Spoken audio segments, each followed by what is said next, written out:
আল্লাহকে এভাবে বলো, মাওলা তামাম দুনিয়া আমার লাগবে না, ওটুকু দুনিয়া দেন যেটুকু দুনিয়া হাসানা, ওইটুকু সম্পদ দেন যেটুকু পবিত্র, ওই রকম একটা বিবি দেন যে নেককার, ওই রকম সন্তান দেন যে সন্তান আপনাকে সেজদা করে, ওই রকম সম্মান দেন যে সম্মান আখিরাতের কাজে লাগে, ওই রকম ব্যস্ততা দেন যে ব্যস্ততা দ্বারা ইবাদত আমলের নেকি কামানো যায়, ওই রকম অবসরটুকু দেন যেটুকু অবসরে আপনার জিকির করা যায়, অর্থাৎ যা কিছু দ্বারা আমার আখিরাত বয়ে আনে এমন দুনিয়া আমারে দেন।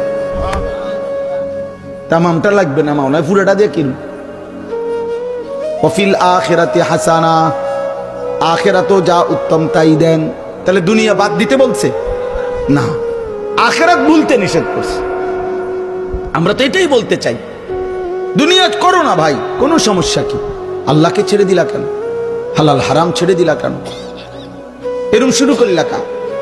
সুদও খাও, কিস্তিও নাও, মিথ্যাও বলো, ওজন কথায় কথায় হাসতে হাসতে মিথ্যা কথা বলো, হাসতে হাসতে ওজনে কমবে, হাসতে হাসতে সুদ খাইতেছে, সুদের লেনদেন করতে। আস্তাগফিরুল্লাহ। আরে বেটা, মনোজন কামড়াইয়া দুনিয়াটা ছিড়ালাইব সবকিছু খাইয়া, এরপরে শেষ বয়সটা ভেজিটেবল খায় আর সাড়ে দুটা রুটি খায়।